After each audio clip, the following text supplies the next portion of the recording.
Bienvenue à cette dernière conférence de Vapexpo Lyon, donc notamment sur la réglementation de la cigarette électronique en France, donc la vape. À savoir avec nos invités aujourd'hui, donc Frédéric Saint-Gérand, qui est membre du comité d'administration d'EIDUS. Nous avons aussi Pascal Louezec, qui est aujourd'hui le président de l'association SOVAP. Je suis fatigué. Je sais pas pourquoi je dis Pascal. Jacques Louezec. Pourquoi je dis Pascal? Jacques Louezec, donc président de l'association SOVAP, et Jean Moiroux, qui est le président donc, de l'association FIVAP, la Fédération interprofessionnelle de la vape. Les vraies questions aujourd'hui, en fait, on a eu un calendrier en fait en 2016 qui a été assez compliqué. Il y a eu pas mal de transpositions du droit européen en fait en droit français sur la cigarette électronique. Il y a eu aussi des engagements qui ont dû être pris par les fabricants de liquide. Ma première question sera à toi, Jean. C'est concrètement aujourd'hui, on en est où? Qu'est-ce qui a été transposé? Combien ça coûte? Qu'est-ce qui se passe? Eh bien, Mickaël, bonjour à tous. Merci pour cette introduction, fort agréable. Avec une attaque par une question ouverte sur laquelle je pourrais aisément passer les 30 prochaines minutes, sachant que pour nous autres professionnels de la cigarette électronique, l'année 2016 a été plus que charnière. Je pense que ça a été un énorme travail pour tout le monde, avec à l'origine beaucoup d'angoisse, beaucoup d'incertitudes. Il a fallu dissiper le doute, un doute qu'on se traînait un petit peu comme un boulet depuis plus de 2 ans. L'objectif étant de savoir quels étaient les montants des notifications, quels allaient être les calendriers, les délais pour mettre en conformité nos produits. Et puis également une problématique qui se retrouve dans tous les pays d'Europe. Donc aujourd'hui, je dirais que le cap principal a été passé avec la publication des textes dans la loi française. Et je pense qu'on est un petit peu dans une phase de digestion de toute cette nouveauté. Je pense que le rythme de l'innovation, les nouveautés qui ont été présentées pendant ce salon a été un petit peu ralenti parce que les fabricants ont dû travailler sur d'autres sujets que la création des liquides, par exemple, ou le marketing, l'innovation générale. Mais il y a eu un gros travail de mise en conformité des produits. Les nouvelles règles qui concernent notamment les étiquetages, les notices, tout ça, c'est des questions qui ont été au centre des problématiques industrielles des différents fabricants et qui aujourd'hui trouvent enfin leur débouché, avec maintenant une part d'incertitude qui va concerner les contrôles et la façon dont ces produits vont être reçus par les autorités. Voilà. Donc, que dire, la transposition de la directive est un cap, on l'a passé, on est en train d'envisager l'après. Je pense que les problématiques, les thématiques principales qui vont être au cœur du lobbying des produits de la vape pour l'année 2017 vont principalement porter sur la publicité, parce qu'aujourd'hui la vape est injustement assimilée aux produits du tabac, et l'objectif sera d'essayer de conduire vers des réglementations qui fassent la différence entre les produits du vapotage et les produits du tabac, pour essayer d'assouplir au mieux le contexte juridique autour de la façon dont on peut parler de nos produits, dont on peut les présenter. Il y a bien sûr toujours l'objectif de fond qui concerne le fondement même de notre action sur le sevrage tabagique, comment faire au mieux arrêter les gens de fumer, les convertir en vapoteurs. Ensuite, ils auront certainement plus de facilité peut-être à ne plus être dépendants de la nicotine ou rester dépendants de la nicotine, mais c'est vraiment arriver à capitaliser sur le basculement et puis l'accompagnement. Il y a aussi une tranche importante du travail qui concerne la professionnalisation, notamment sur les circuits de vente, les circuits de distribution, les boutiques. Tout ça sont des sujets qu'on va traiter activement en 2017. Et il va falloir qu'on se mette en ordre de marche, parce qu'on a toujours considéré la transposition de la directive comme l'objectif unique, principal. Et maintenant que c'est en train d'être derrière nous, il faut qu'on réinvente une dynamique pour pouvoir continuer à faire progresser sur d'autres terrains le lobbying de la vape.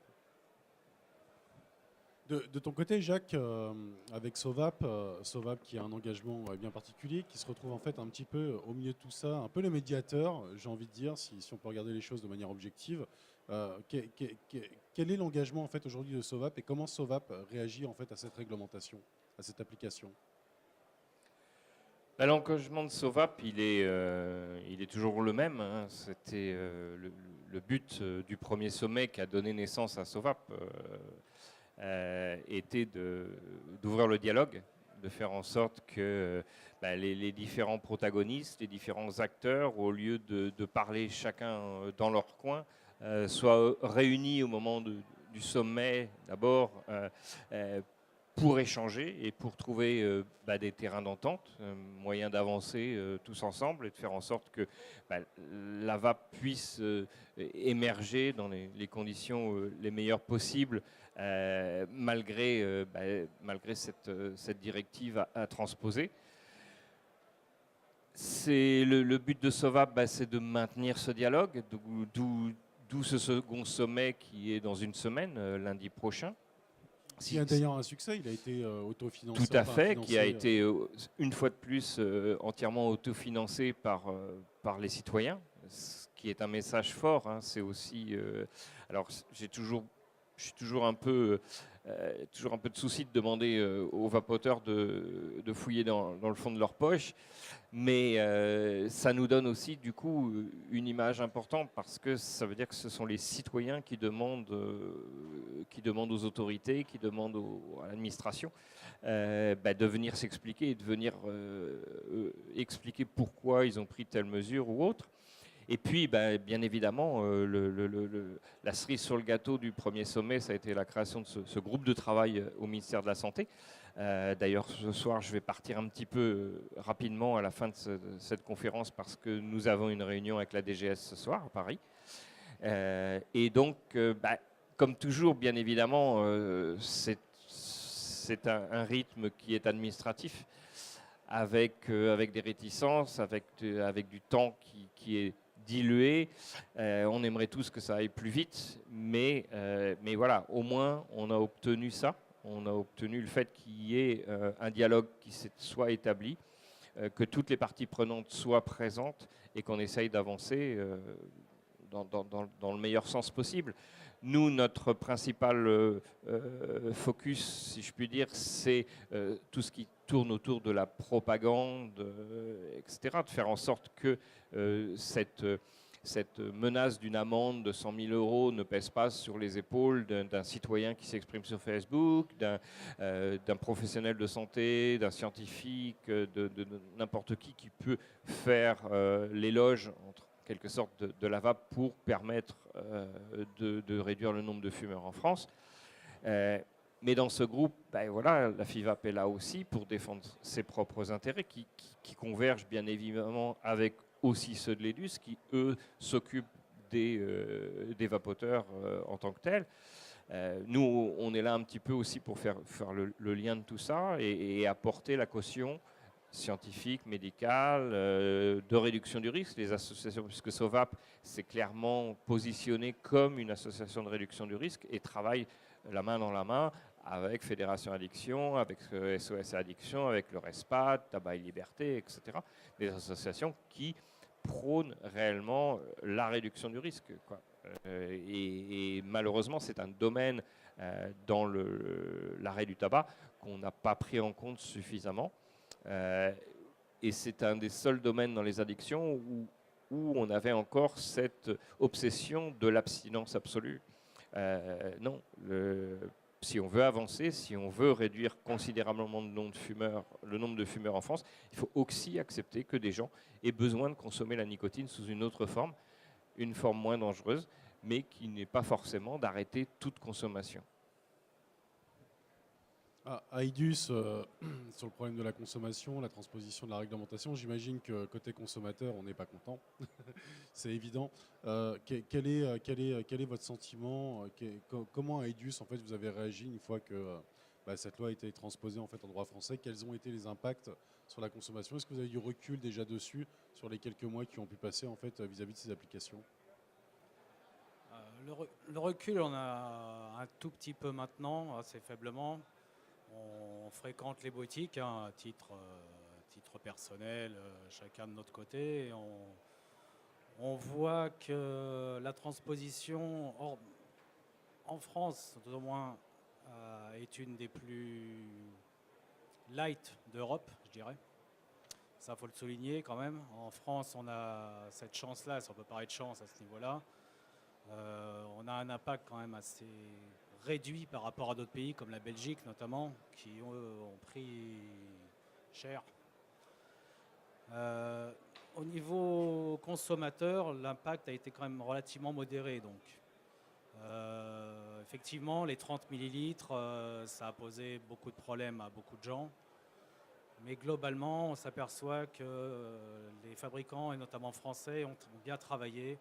Et ce qu'ils ont fait en 10 millilitres, notamment, les prix n'ont pas flambé parce qu'il y a un coût de notification derrière qu'il faut intégrer, le flaconnage qui diffère. Et ça, il y a certaines marques européennes notamment, qui n'ont pas les mêmes contraintes que nous, qui, eux, sont des transpositions peut-être plus compliquées à faire, où les prix ont effectivement monté.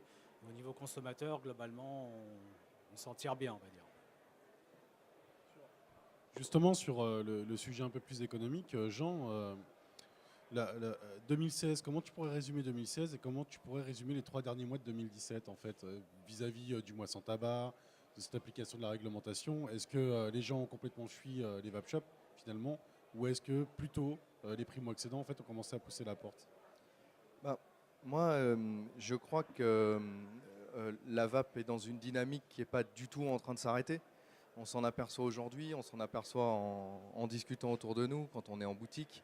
Tout ce qui a été entrepris ces dernières années trouve son achèvement ces derniers temps, mais la dynamique est là. Je pense qu'économiquement, la situation est tout à fait correcte et que il faut maintenant on se mobilise peut-être un peu plus pour travailler sur des indicateurs chiffrés, parce que ça fait déjà quelques conférences qu'on dit ça va, c'est dynamique, les chiffres augmentent à peu près, mais il faudrait qu'on puisse quand même compter les vapoteurs, les vapofumeurs, les ex-vapoteurs.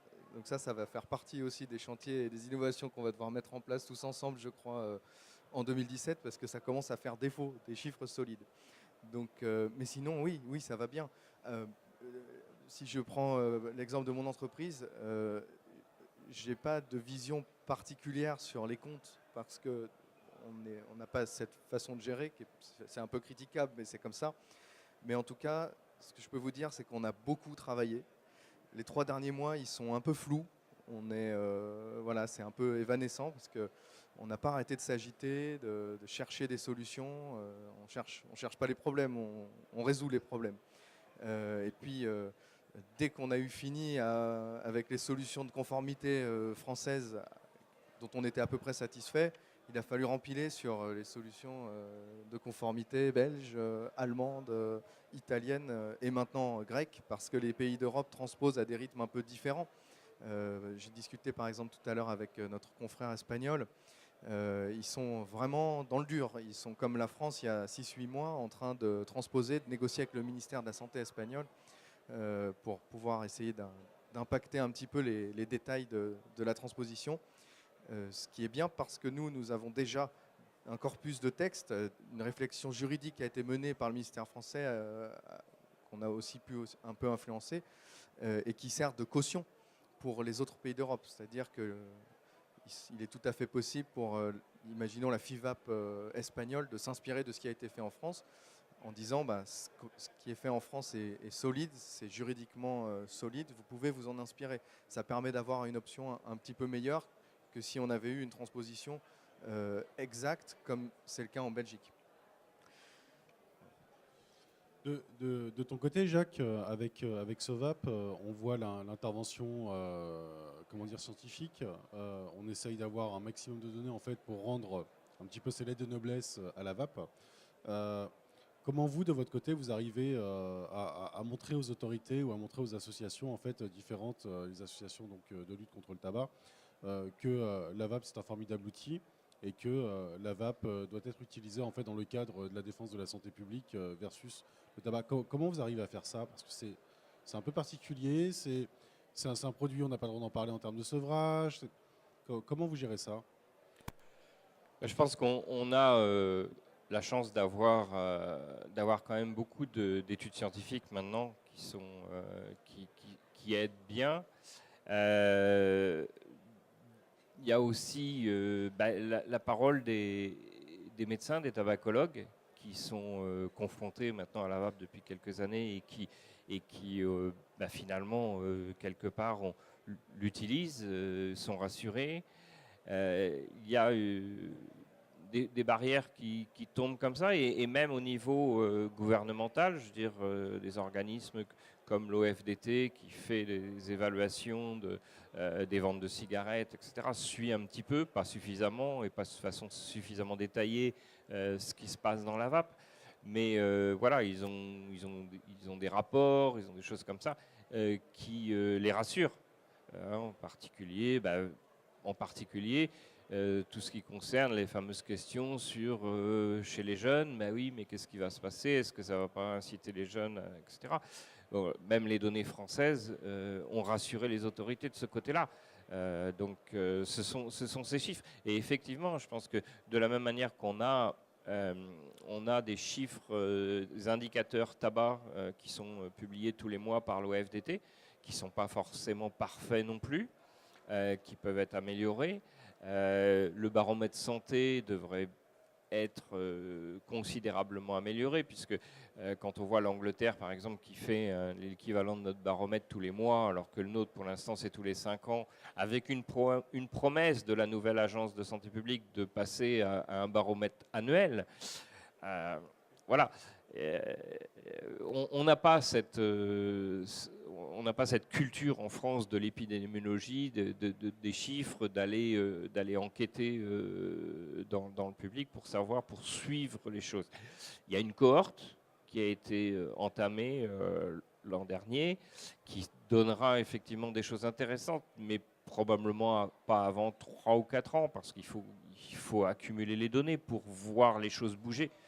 Donc, il y a un petit progrès, mais voilà, on aurait besoin de choses beaucoup plus détaillées, beaucoup plus complètes, et qui soient faites de façon très régulière. La vape évolue très vite, donc il est très important de suivre comment elle s'intègre dans la société des fumeurs, et de façon très détaillée et très rapprochée, quoi, parce que ça évolue très très vite. On voit côté FIVAP en fait la volonté de lutter contre l'interdiction de la publicité. J'ai cru aussi notamment entendre parler de taxes, et je pense qu'on pourra y revenir dessus après. On voit côté SOVAP en fait la défense scientifique, le fait d'apporter des données pour pouvoir étayer l'utilisation du produit de manière à le rendre utilisable par tous avec une bonne image et toutes les infos qui doivent être mises. Et ensuite côté EIDUS, comment on réagit vis-à-vis en fait de cette réglementation? Est-ce que vous avez, vous, par la suite en fait des oppositions particulières? Est-ce que vous avez entamé des projets, des travaux en fait pour attaquer des dispositions? Que font les consommateurs? Alors, les consommateurs seront principalement impactés par l'application de la loi sur le vapotage dans les lieux publics. Nous sommes très attentifs à ça et nous sommes en discussion avec la DGS toujours sur ce sujet-là aussi. Tu peux peut-être nous rappeler le cadre des dispositions du vapotage dans les lieux publics, quel est exactement le cadre aujourd'hui? Alors le cadre aujourd'hui, il est qu'une interdiction a été promulguée par la loi de ne pas fumer dans les moyens de transport fermés, ne pas vapoter, pardon. On n'a pas le droit de fumer nulle part en fait. Oula, pas bien. On ne peut pas vapoter donc dans les moyens de transport fermés, dans les établissements scolaires et recevant des enfants. Ça peut se comprendre, pourquoi pas. Et dans les lieux de travail clos, collectifs.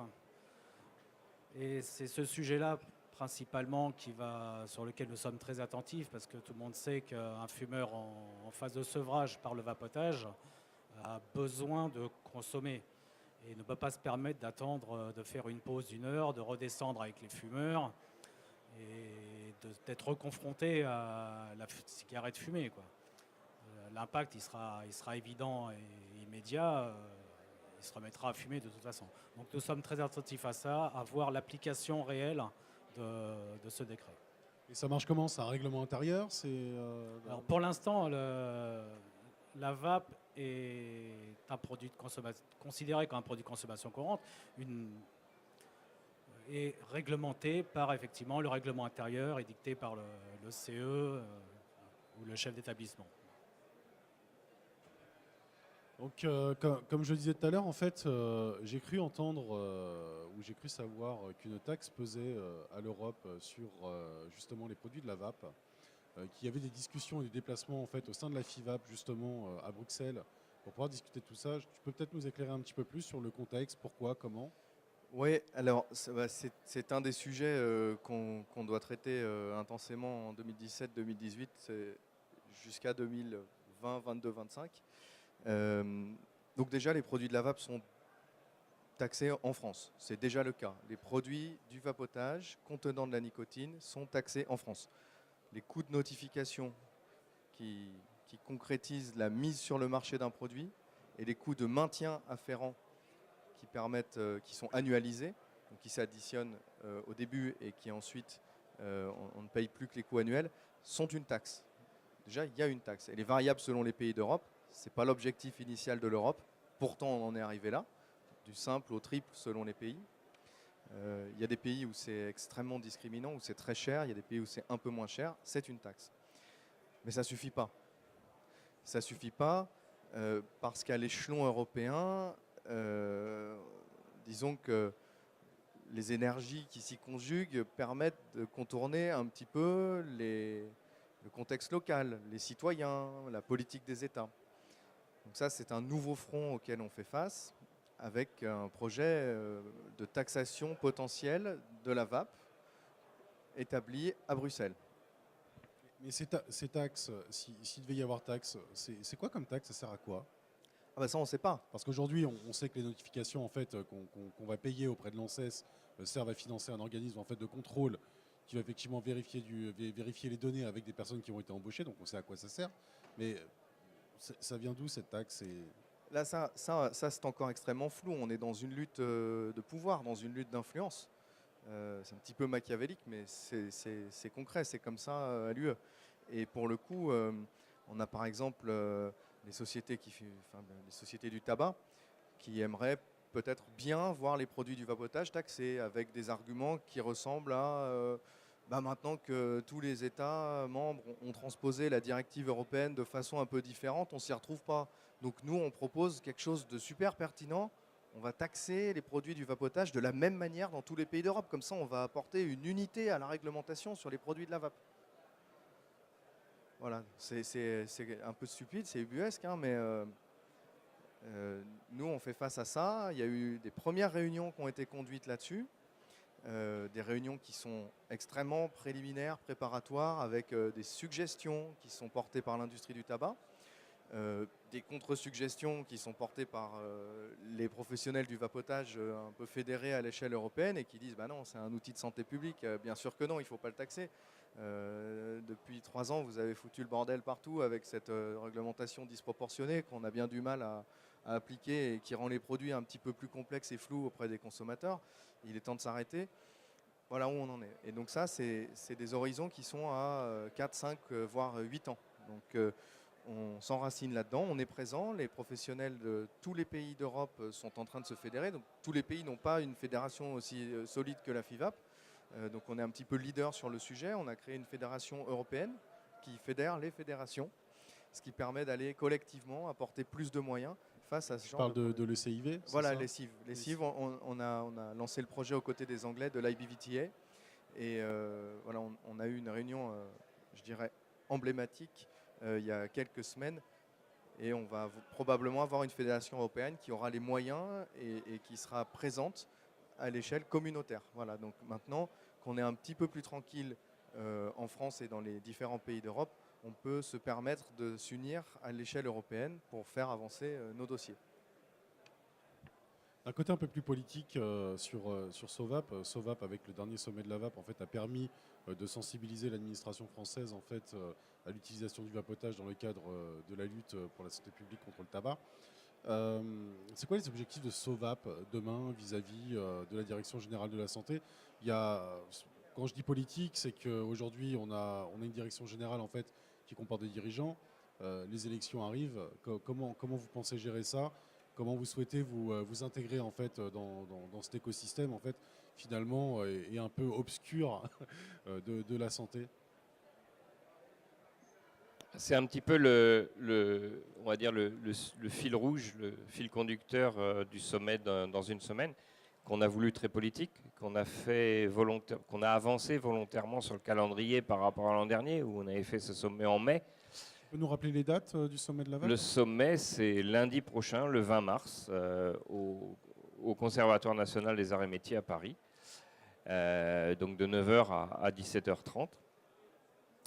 Et donc l'idée, c'est, on a contacté les présidentiables, les personnes qui se présentent à l'élection présidentielle, et on essaye d'obtenir la présence au moins de leurs responsables santé.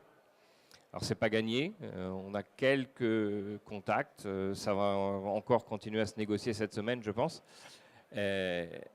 Et ça, oui, ça peut des fois aller très vite. Hein. Il suffit de dire, voilà, il y a un tel qui va venir, si vous n'êtes pas là, etc. Ça peut peut-être provoquer des choses. Et puis, sinon, au moins qu'on ait un relais de presse qui fasse titiller un petit peu justement ces gens-là, se rendre compte que les vapoteurs sont aussi des électeurs. Et que leur prise de position ou leur absence de prise de position sur la vape pourra aussi être jugée le jour où les gens iront glisser leur bulletin dans les urnes. Donc voilà, avec bien évidemment cette incertitude, qu'est-ce qui va se passer après les élections? Est-ce que le directeur général de la santé sera toujours là? Qui sera le prochain ministre de la Santé? Quelle sera la volonté gouvernementale de continuer ce groupe de travail ou pas? Voilà, ça va être à Sovap de s'adapter avec l'environnement qui va changer et puis d'essayer de trouver quand même une façon de continuer à avancer, bien évidemment. Et Frédéric, au niveau justement de la propagande, de la publicité, de toute cette partie en fait aussi liée en fait à l'interaction dans les lieux publics, vous avez l'intention à EDUS en fait d'entamer des actions en justice? Est-ce que vous avez des positionnements sérieux à ce sujet? Est-ce que c'est plutôt battant? Comment vous voyez les choses? Nous sommes en négociation avec la DGS, tout comme vous. On attend de voir ce qui en sortira. Nos avocats sont bien évidemment constamment informés de ce qui se passe. Il est très possible que si ça ne nous convienne pas, si le décret ne nous convienne pas, nous attaquerons effectivement ce décret en justice, bien évidemment. Et, au niveau de l'association, aujourd'hui, ça représente combien d'adhérents à EDUS? Comment on peut adhérer? Qu'est-ce que peuvent faire les consommateurs qui sont un petit peu sensibilisés à la vape? Comment explique-nous un petit peu quel est le cheminement en fait. Alors j'encourage effectivement tous les vapoteurs à rejoindre l'équipe d'EDUS. Nous avons besoin de bénévoles déjà pour avancer, pour travailler ensemble. Nous avons besoin d'adhérents pour avoir une représentativité. Nous représentons les vapoteurs dans leur globalité et nous avons besoin d'avoir cette masse-là. Nous sommes actuellement entre 2000 et 3000 depuis 1 an et demi. Ce qui représente quand même une association quand même assez grosse en termes de chiffres. Hein. Quelle est la valeur de la cotisation aujourd'hui pour adhérer à EDUS? La cotisation est volontairement limitée, elle est à 10 €. Nous sommes indépendants, c'est-à-dire que nous refusons que les professionnels s'inscrivent en tant qu'utilisateurs, sachant que les professionnels sont pour la plupart des utilisateurs, bien évidemment. Moi, je me serais bien inscrit, mais je n'ai pas le droit. Pas le droit. Et donc, nous remercions aussi le Vapexpo et son équipe des Vapexpo qui, je vous le rappelle, fait l'entrée gratuite pour les adhérents EDUS. C'est à noter. Nous remercions Patrick Béduet et toute l'équipe Vapexpo pour ça d'ailleurs.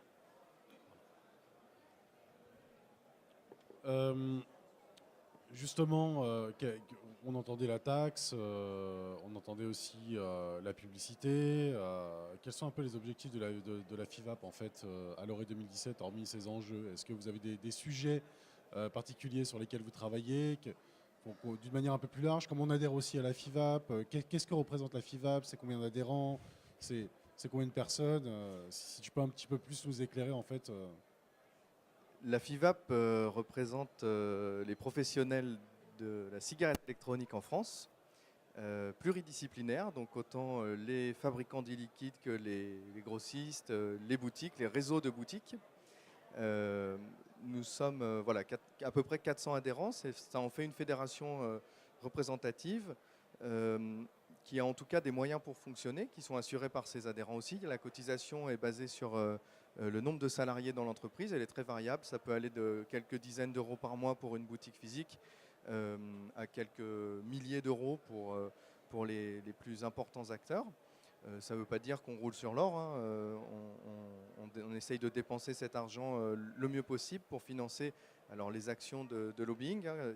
Il y a souvent des déplacements à l'étranger et puis il faut aussi s'occuper de toute la partie qui concerne la normalisation. Donc ça nous amène en Europe avec le comité européen de normalisation, puisqu'on est impliqué là-dedans, avec la présidence de ce comité européen de normalisation. Et puis le comité ISO, donc là c'est l'instance suprême des organismes de normalisation, puisque c'est mondial, on ne peut pas aller au-dessus après. Et le problème c'est que là les réunions se font à l'étranger, c'est souvent très loin. C'est souvent au Japon par exemple, donc ça c'est forcément assez dispendieux.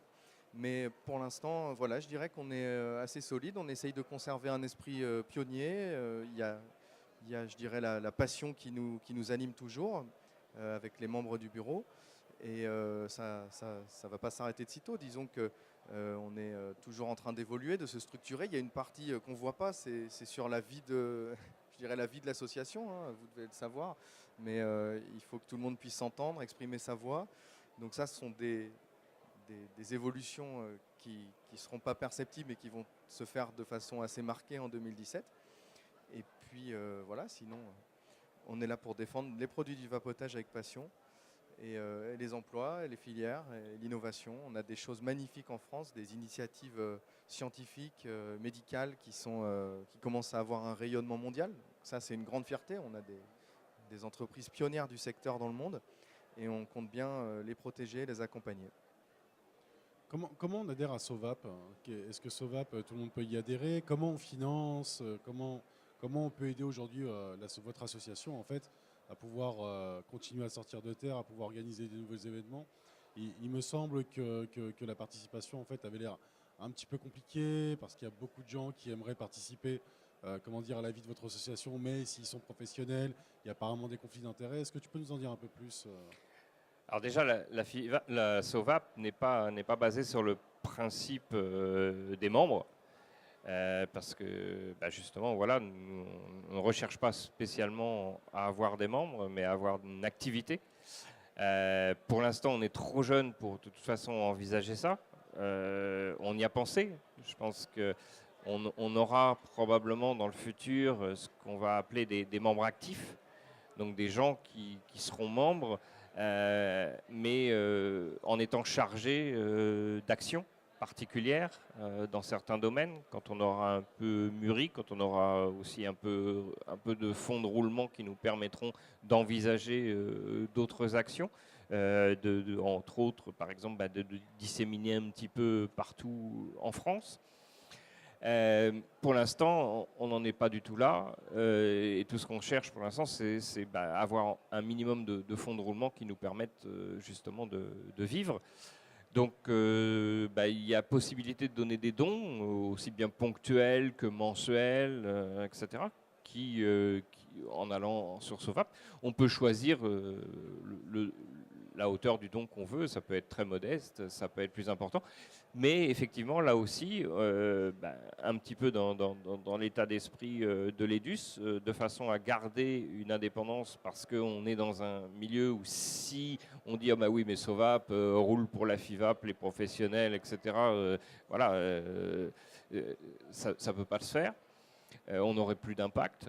Donc, les professionnels, nous, on les accepte, mais en tant qu'individu. C'est-à-dire qu'un professionnel peut très bien donner à titre personnel, comme n'importe qui, fumeur, non-fumeur, vapoteur ou pas, enfin, n'importe qui peut donner à la SOVAP, mais pas à titre professionnel pour les professionnels, par exemple, de façon à préserver notre indépendance et aussi notre crédibilité, on va dire, vis-à-vis des autorités. Si tu avais un dernier mot à rajouter, Frédéric, un message à faire passer aujourd'hui, notamment pour Aegis ou pour les vapoteurs, ce serait quoi? Un dernier mot, juste avant le dernier mot, juste rappeler quelles sont nos actions aussi.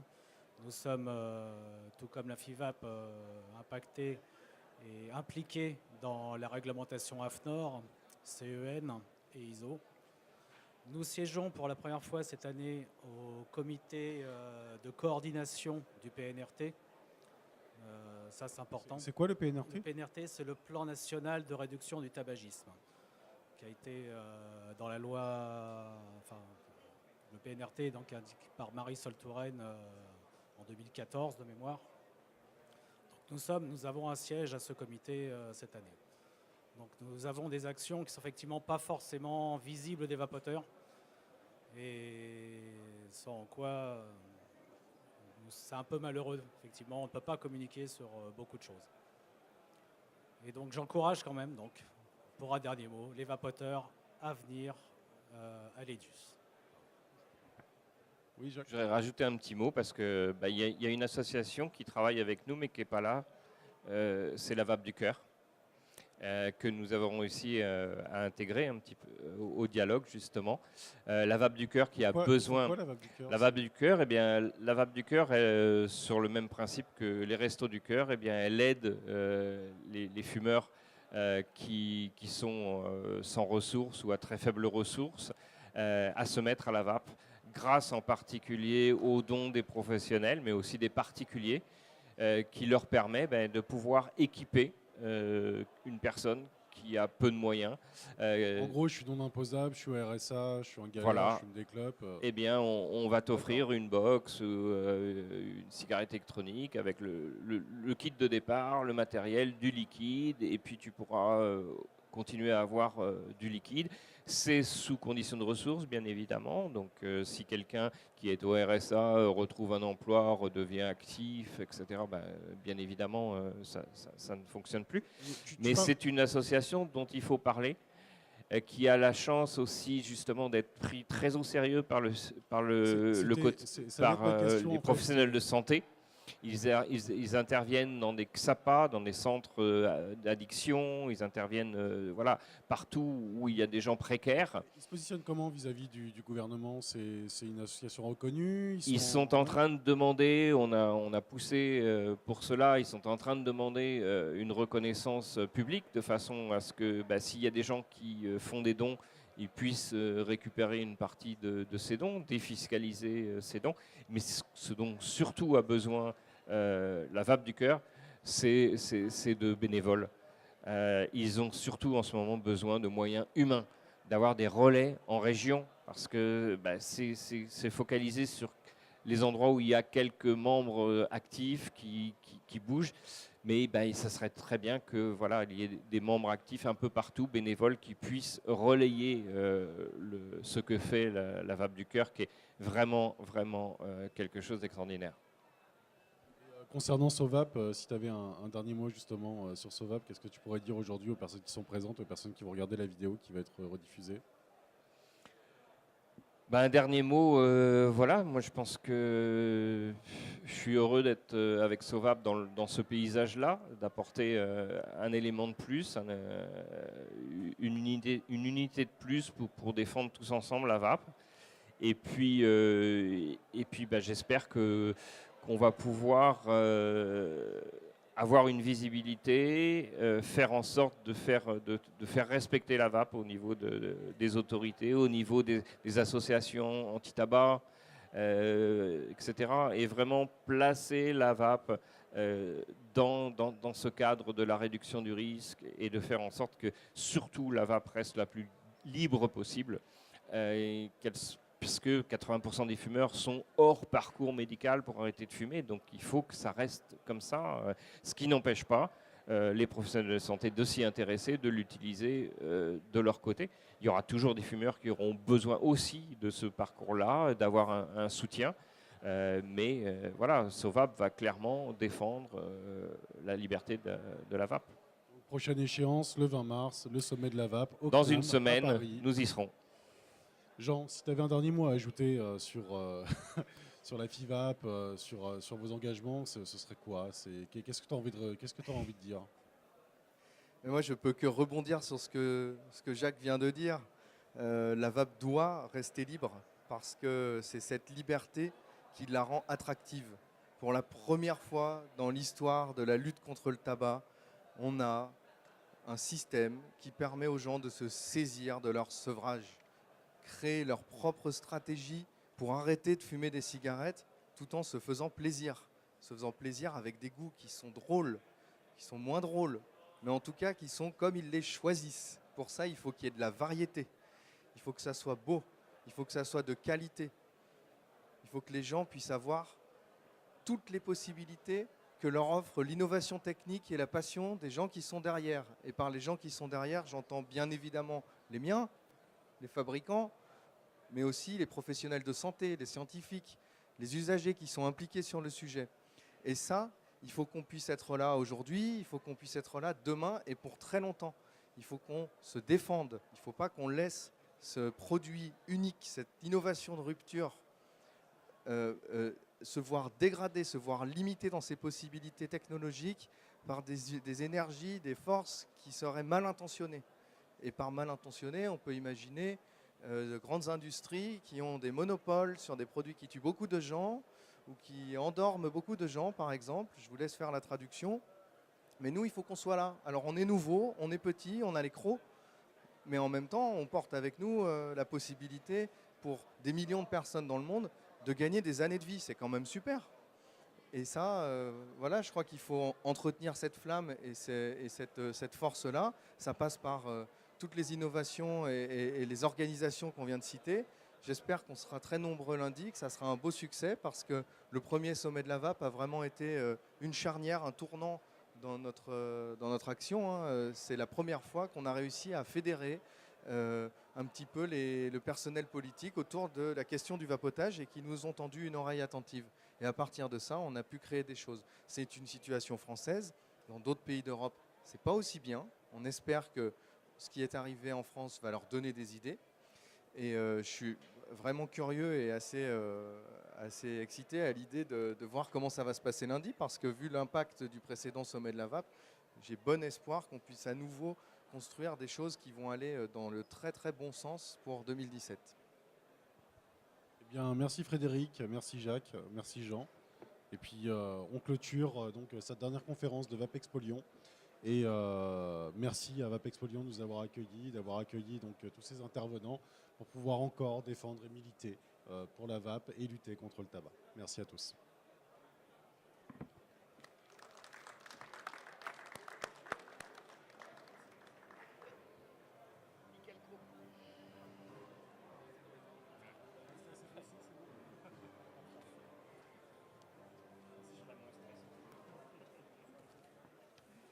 Entre les produits du vapotage et les produits du tabac pour essayer d'assouplir au mieux le contexte juridique autour de la façon dont on peut parler de nos produits, dont on peut les présenter.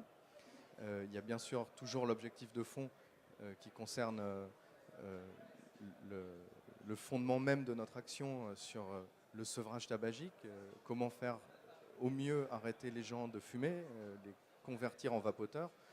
Ensuite, ils auront certainement plus de facilité peut-être à ne plus être dépendant de la nicotine ou rester dépendant de la nicotine, mais c'est vraiment arriver à capitaliser sur le basculement et puis l'accompagnement. Il y a aussi une tranche importante du travail qui concerne la professionnalisation, notamment sur les circuits de vente, les circuits de distribution, les boutiques. Tout ça sont des sujets qu'on va traiter activement en 2017 et il va falloir qu'on se mette en ordre de marche parce que on a toujours considéré la transposition de la directive comme l'objectif unique, principal. Et maintenant que c'est en train d'être derrière nous, il faut qu'on réinvente une dynamique pour pouvoir continuer à faire progresser sur d'autres terrains le lobbying de la vape. De ton côté, Jacques, avec Sovap, Sovap qui a un engagement bien particulier, qui se retrouve en fait un petit peu au milieu de tout ça, un peu le médiateur, j'ai envie de dire, si on peut regarder les choses de manière objective. Quel est l'engagement en fait aujourd'hui de Sovap et comment Sovap réagit en fait à cette réglementation, à cette application? L'engagement de Sovap, il est toujours le même, hein. C'était le but du premier sommet qui a donné naissance à Sovap était d'ouvrir le dialogue, de faire en sorte que les différents protagonistes, les différents acteurs, au lieu de parler chacun dans leur coin, soient réunis au moment du sommet d'abord pour échanger et pour trouver des terrains d'entente, moyens d'avancer tous ensemble et de faire en sorte que la VAP puisse émerger dans les conditions les meilleures possibles malgré cette directive à transposer. Le but de Sovap, c'est de maintenir ce dialogue, d'où ce second sommet qui est dans une semaine, lundi prochain. Qui a d'ailleurs un succès, il a été autofinancé. Tout à fait, qui a été une fois de plus entièrement autofinancé par les citoyens, ce qui est un message fort. Hein. C'est aussi, alors je suis toujours un peu de souci de demander aux vapoteurs de fouiller dans le fond de leur poche, mais ça nous donne aussi du coup une image importante parce que ça veut dire que ce sont les citoyens qui demandent aux autorités, qui demandent à l'administration de venir s'expliquer et de venir expliquer pourquoi ils ont pris telle mesure ou autre. Et puis, bien évidemment, la cerise sur le gâteau du premier sommet, ça a été la création de ce groupe de travail au ministère de la Santé. D'ailleurs, ce soir, je vais partir un petit peu rapidement à la fin de cette conférence parce que nous avons une réunion avec la DGS ce soir à Paris. Et donc, comme toujours, bien évidemment... Bienvenue à cette dernière conférence de VapExpo Lyon, donc, notamment sur la réglementation de la cigarette électronique en France, donc la VAP. À savoir avec nos invités aujourd'hui, donc Frédéric Saint-Gérand, qui est membre du comité d'administration d'EIDUS. Nous avons aussi Pascal Louezec, qui est aujourd'hui le président de l'association Sovap. Je suis fatigué. Je sais pas pourquoi je dis Pascal. Jacques Louezec. Pourquoi je dis Pascal? Jacques Louezec, donc président de l'association Sovap, et Jean Moiroux, qui est le président donc, de l'association FIVAP, la Fédération interprofessionnelle de la VAP. Les vraies questions aujourd'hui, en fait, on a eu un calendrier en fait en 2016 qui a été assez compliqué. Il y a eu pas mal de transpositions du droit européen en fait en droit français sur la cigarette électronique. Il y a eu aussi des engagements qui ont dû être pris par les fabricants de liquide. Ma première question sera à toi, Jean. C'est concrètement aujourd'hui, on en est où? Qu'est-ce qui a été transposé? Combien ça coûte? Qu'est-ce qui se passe? Eh bien, Mickaël, bonjour à tous. Merci pour cette introduction, fort agréable. Avec une attaque par une question ouverte sur laquelle je pourrais aisément passer les 30 prochaines minutes, sachant que pour nous autres professionnels de la cigarette électronique, l'année 2016 a été plus que charnière. Je pense que ça a été un énorme travail pour tout le monde, avec à l'origine beaucoup d'angoisse, beaucoup d'incertitudes. Il a fallu... dissiper le doute, un doute qu'on se traînait un petit peu comme un boulet depuis plus de 2 ans. L'objectif étant de savoir quels étaient les... C'est un rythme qui est administratif, avec des réticences, avec du temps qui est dilué. On aimerait tous que ça aille plus vite, mais voilà, au moins on a obtenu ça. On a obtenu le fait qu'il y ait un dialogue qui soit établi, que toutes les parties prenantes soient présentes et qu'on essaye d'avancer dans le meilleur sens possible. Nous, notre principal focus, si je puis dire, c'est tout ce qui tourne autour de la propagande, etc., de faire en sorte que cette menace d'une amende de 100 000 € ne pèse pas sur les épaules d'un citoyen qui s'exprime sur Facebook, d'un professionnel de santé, d'un scientifique, de n'importe qui peut faire l'éloge, en quelque sorte, de la VAP pour permettre de réduire le nombre de fumeurs en France. Mais dans ce groupe, voilà, la FIVAP est là aussi pour défendre ses propres intérêts qui convergent bien évidemment avec aussi ceux de l'EDUS qui, eux, s'occupent des vapoteurs en tant que tels. Nous, on est là un petit peu aussi pour faire le lien de tout ça et apporter la caution scientifiques, médicales, de réduction du risque. Les associations, puisque SOVAP s'est clairement positionné comme une association de réduction du risque et travaille la main dans la main avec Fédération Addiction, avec SOS Addiction, avec le RESPAD, Tabac et Liberté, etc. Des associations qui prônent réellement la réduction du risque, quoi. Et malheureusement, c'est Le montant des notifications, quels allaient être les calendriers, les délais pour mettre en conformité nos produits. Et puis également une problématique qui se retrouve dans tous les pays d'Europe. Donc aujourd'hui, je dirais que le cap principal a été passé avec la publication des textes dans la loi française. Et je pense qu'on est un petit peu dans une phase de digestion de toute cette nouveauté. Je pense que le rythme de l'innovation, les nouveautés qui ont été présentées pendant ce salon a été un petit peu ralenti parce que les fabricants ont dû travailler sur d'autres sujets que la création des liquides, par exemple, ou le marketing, l'innovation générale. Mais il y a eu un gros travail de mise en conformité des produits. Les nouvelles règles qui concernent notamment les étiquetages, les notices, tout ça, c'est des questions qui ont été au centre des problématiques industrielles des différents fabricants et qui aujourd'hui trouvent enfin leur débouché avec maintenant une part d'incertitude qui va concerner les contrôles et la façon dont ces produits vont être reçus par les autorités. Voilà. Donc, que dire, la transposition de la directive est un cap, on l'a passé, on est en train d'envisager l'après.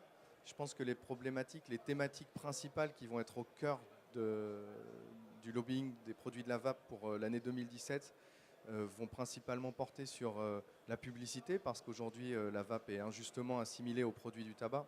Et l'objectif sera d'essayer de conduire vers des réglementations qui fassent la différence